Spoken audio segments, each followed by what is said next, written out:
দর্শক আমন্ত্রণ যমুনা আইডেস্কে শুরুতে জানিয়ে দেব শিরোনামগুলো। يعظم شعائر الله ومن يعظم شعائر الله فإنها من تقوى القلوب ولا ينصرن الله من ينصره إن الله لقوي عزيز। পবিত্র হজের খুতবায় মুসলিম উম্মাহ সহ বিশ্বের শান্তি কামনা, শরিয়া ভিত্তিক জীবন যাপনের তাগিদ, লাখ লাখ মুসল্লির লাব্বাইক ধ্বনিতে মুখরিত আরাফার ময়দান।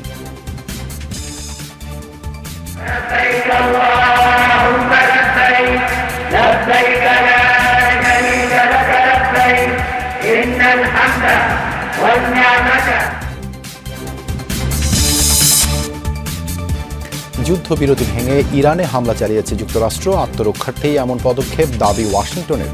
হরমুজ প্রণালী খুলে দেওয়ার হুমকি। যুদ্ধবিধ্বস্ত গাজায় নেই ঈদের আমেজ। ইসরায়েলি হামলা আর খাদ্য সংকটের কারণে এবারও কোরবানির স্বপ্ন অধরাই থেকে যাচ্ছে বাসিন্দাদের।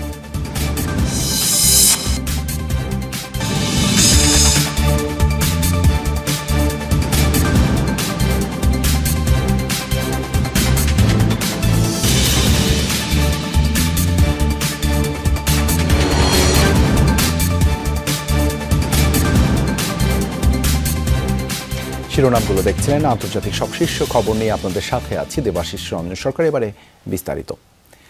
লাব্বাইক আল্লাহুম্মা লাব্বাইক, হে পরম করুণাময়, বান্দা হাজির তোমার দরবারে। লাখো মুসল্লির এই ধ্বনিতে প্রকম্পিত ঐতিহাসিক আরাফাত ময়দান। পবিত্র হজের খুতবা দেন মসজিদুল হারামের ইমাম খতিব শায়েখ আলী আল হুদাইফি, যা বাংলা সহ অন্তত ৩৫ ভাষায় সরাসরি সম্প্রচারিত হয়। বিশ্বশান্তি কামনার পাশাপাশি মুসলিমদের প্রতি ঐক্যের আহ্বান জানানো হয় খুতবায়। আল্লাহর দরবারে নিজেকে পরিপূর্ণভাবে সমর্পণে আরাফার ময়দানে হাজির লাখো মুসল্লি। সমবেত কণ্ঠে একই উচ্চারণ, আমি হাজির হে আল্লাহ, আমি হাজির। হজের মূল আনুষ্ঠানিকতা সম্পন্ন হয় আরাফার ময়দানে। পাহাড়ের পাদদেশ কিংবা সুবিধাজনক জায়গায় বসে পরম করুণাময়ের দরবারে পাপ মুক্তির কামনা। আল্লাহ তাআলার জন্য যিনি স্থানীয় সময় দুপুর 12টার দিকে খুতবা দেন মসজিদুল হারামের খতিব শায়েখ আলী আল হুদাইফি। এ সময় আল্লাহর একত্ববাদ, মৃত্যুর পরের জীবন এবং কিয়ামত নিয়ে আলোচনা করা হয়। আল্লাহ ভীতির অন্যতম অংশ হলো নেক আমল সম্পাদন করা এবং গুনাহ ও অসৎ কাজ বর্জনের মাধ্যমে কিয়ামতের দিনের জন্য প্রস্তুতি গ্রহণ করা। আল্লাহ তাআলা বলেন, এটা এই জন্য যে আল্লাহই সত্য এবং তিনি মৃতকে জীবিত করেন, তিনি সব কিছুর উপর ক্ষমতাবান, এবং এ কারণে যে কিয়ামত আসবেই এতে কোনো সন্দেহ নেই।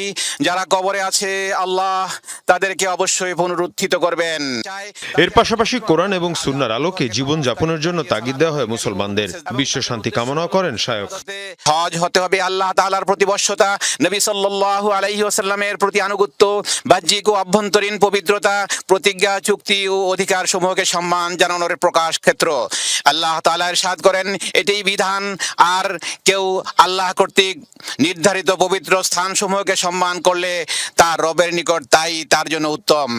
রীতি অনুযায়ী খুতবা শেষে যোহর আর আসরের নামাজ একসাথে আদায় করেন হাজিরা। আরাফার ময়দানের আনুষ্ঠানিকতা শেষে মুজদালিফায় যাবেন তারা, সংগ্রহ করবেন পাথর। সেখানে রাত্রি যাপন শেষে বুধবার সকালে মিনায় ফিরে পাথর নিক্ষেপ করবেন শয়তানকে।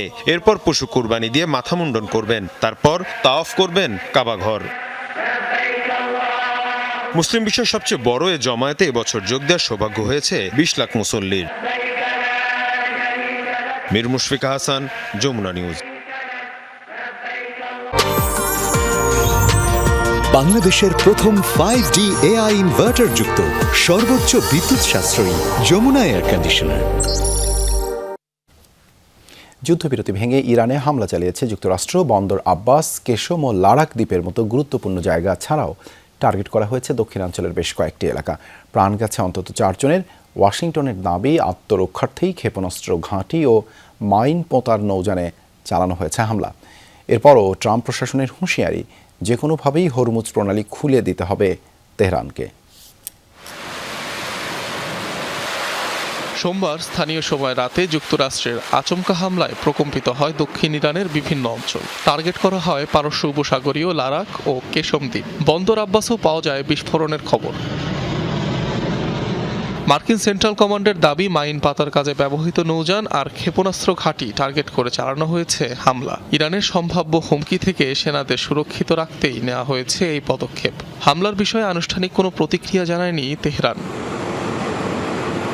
এদিকে ভারত সফরের মাঝখানেই ইরানকে কঠোর হুঁশিয়ারি দিয়েছেন মার্কিন পররাষ্ট্রমন্ত্রী। জানিয়েছেন যে কোনো মূল্যে খুলতে হবে হরমুজ প্রণালী, কিন্তু তেহরানের দাবি ভিন্ন।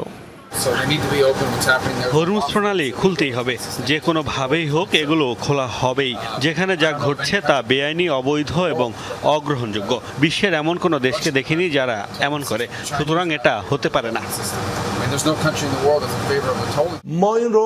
মার্কিন অবরোধ তুলে নেওয়া হলে ইরানের নির্ধারিত ব্যবস্থাপনায় হরমুজ দিয়ে বেসামরিক জাহাজ চলাচল করতে পারবে। এটা আমাদের নিরাপত্তার জন্য গুরুত্বপূর্ণ। কর্তৃপক্ষ দৃঢ় সংকল্পবদ্ধ।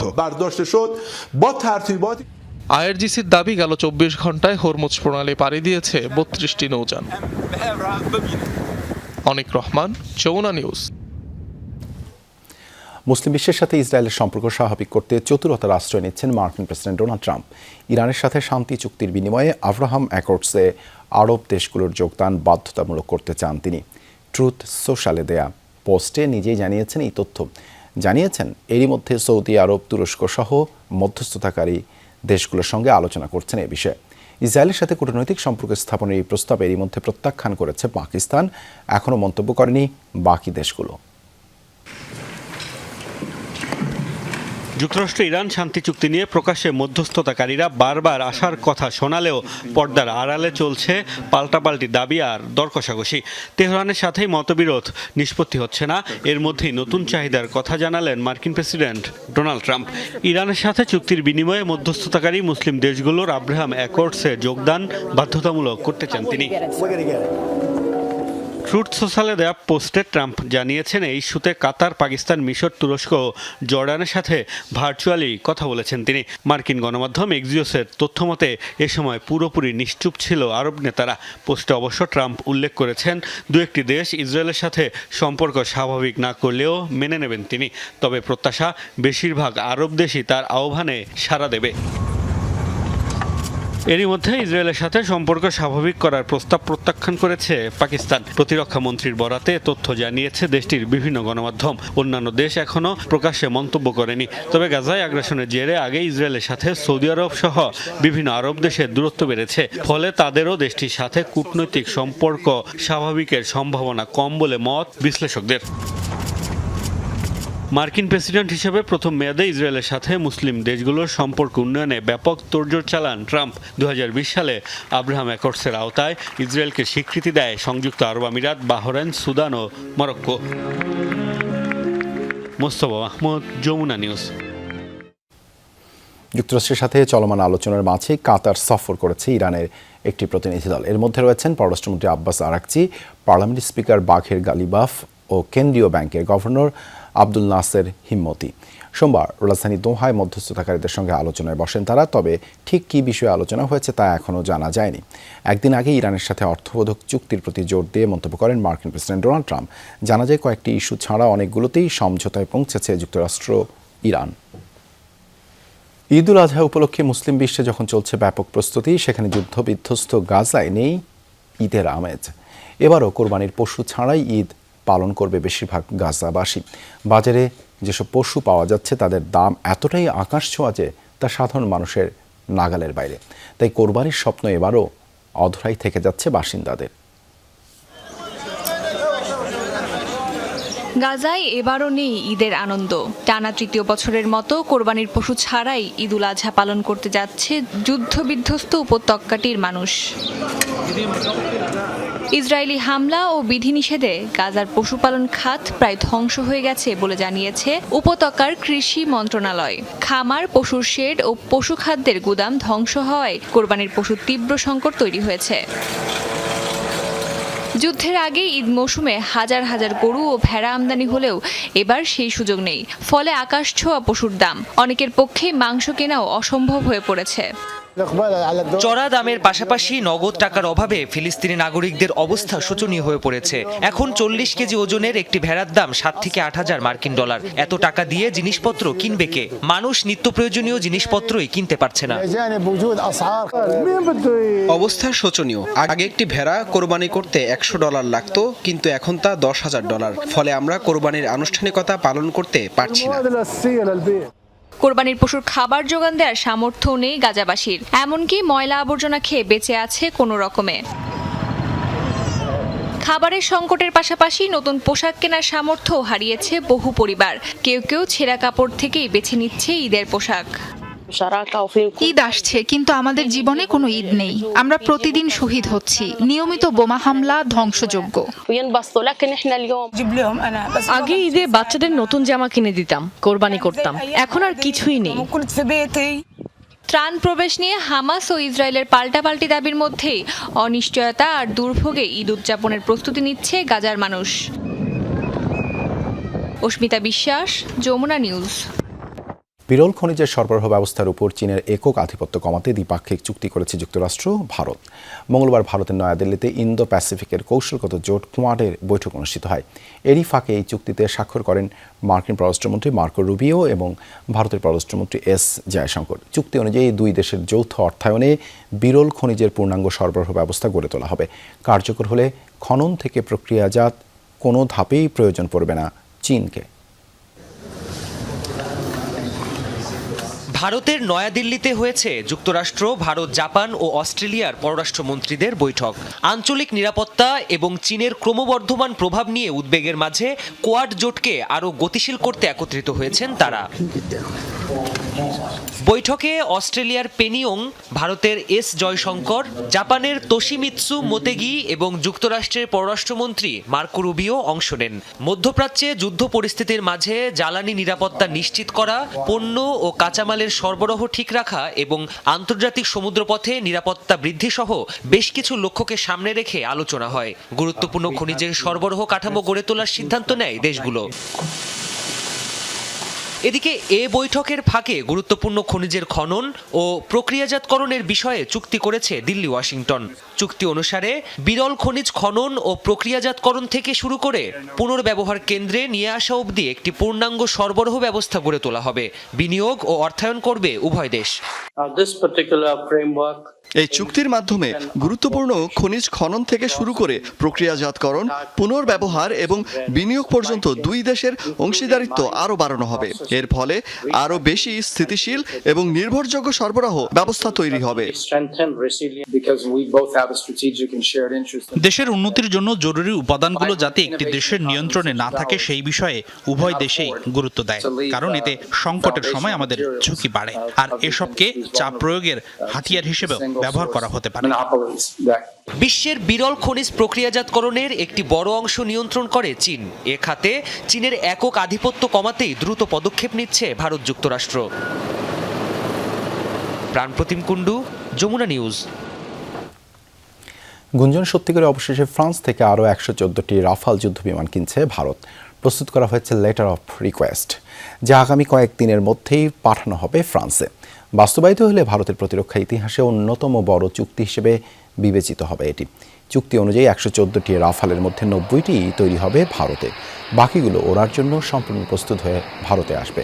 বর্তমানে ফ্রান্সের দাঁসো অ্যাভিয়েশনের তৈরি 36টি রাফাল ফাইটার জেট ব্যবহার করছে ভারতীয় বিমান বাহিনী। নৌবাহিনীতেও অন্তর্ভুক্ত হতে যাচ্ছে আরও 26টি। মূলত 4.5 জেনারেশনের একটি অত্যাধুনিক ফাইটার জেট রাফাল শব্দের তুলনায় 1.8 গুণ বেশি গতিতে ছুটতে পারে আকাশযানটি।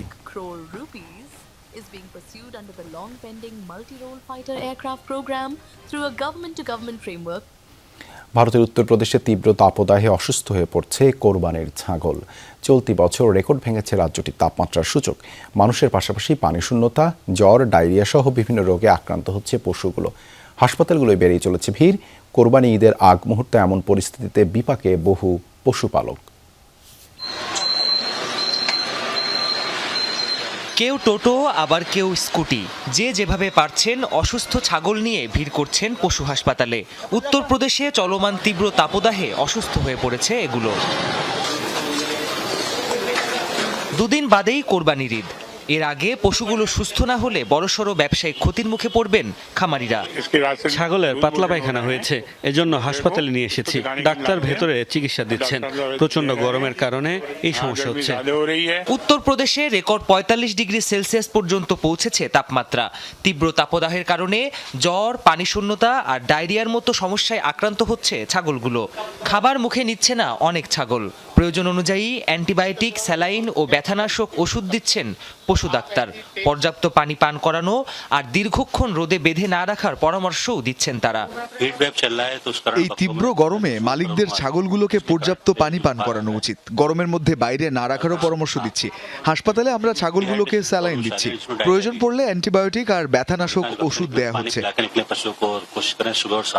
এমন পরিস্থিতিতে অভিযোগ উঠছে কিছু ব্যবসায়ী বেশি লাভের আশায় ছাগলের পেটে পানি ভরে দিচ্ছে। এতে আরো বেশি অসুস্থ হয়ে পড়ছে কোরবানির পশু। প্রাণপ্রতিম কুণ্ডু, যমুনা নিউজ। বিক্ষোভ অবরোধের মুখে নিজের বেতন কমিয়ে অর্ধেক করার ঘোষণা দিয়েছেন বলিভিয়ার প্রেসিডেন্ট রদ্রিগো পাজ। সোমবার দেওয়া ঘোষণায় তিনি জানান, তার পাশাপাশি মন্ত্রিসভার বাকি সদস্যদের বেতনও অর্ধেক করা হবে। খাদ্য, জ্বালানি ও ওষুধের তীব্র সংকটকে কেন্দ্র করে টানা 4 সপ্তাহ ধরে রাজনৈতিক ও সামাজিক অস্থিরতায় জর্জরিত বলিভিয়া। ক্রমবর্ধমান জীবনযাত্রার ব্যয় ও সরকারের ব্যয় সংকোচন নীতির বিরুদ্ধে বিক্ষোভ চালিয়ে যাচ্ছে আন্দোলনকারীরা। তবে সরকারে অর্থনীতি স্থিতিশীল রাখতে ব্যয় সংকোচন ও জ্বালানি ভর্তুকি কমানো জরুরি বলে দাবি করেছেন প্রেসিডেন্ট পাজ। এখন থেকে স্পাইসি ক্রিস্পি পটাটা, প্রাণ পটাটা, একটি স্বনির্ভর বিস্কুট। ইবোলার নতুন প্রাদুর্ভাব ঘিরে কঙ্গোয় আবারও বেড়েছে হাত ধোয়ার অস্থায়ী বেসিনের চাহিদা। স্থানীয় কারিগররা বলছেন, এনজিও, ব্যবসা প্রতিষ্ঠান ও সাধারণ মানুষের কাছ থেকে বাড়ছে অর্ডার। শহরের বিভিন্ন জায়গায় তৈরি হচ্ছে ধাতব ফ্রেম, পানির ট্যাঙ্ক ও কলযুক্ত হাত ধোয়ার বেসিন। বিশ্ব স্বাস্থ্য সংস্থার তথ্য অনুযায়ী কঙ্গো ও উগান্ডা জুড়ে ইবোলার বর্তমান প্রাদুর্ভাবে এখন পর্যন্ত 900-র বেশি সন্দেহভাজন আক্রান্ত এবং 170 জনেরও বেশি মৃত্যুর খবর পাওয়া গেছে। বিরল বুন্ডিবুগীয় ভ্যারিয়েন্টের জন্য এখনও অনুমোদিত কোনো ভ্যাকসিন নেই। চিকিৎসকরা বলছেন, শুধু হাত ধোয়া নয়, জনসচেতনতা বৃদ্ধি, ভিড় এড়িয়ে চলা এবং দ্রুত আক্রান্ত শনাক্ত করাও জরুরি। এদিকে বাজার ও জনসমাগম স্থলে স্বাস্থ্যবিধি মানতে বাসিন্দাদের নিয়মিত হাত ধোয়ার আহ্বান জানাচ্ছে স্থানীয় কর্তৃপক্ষ।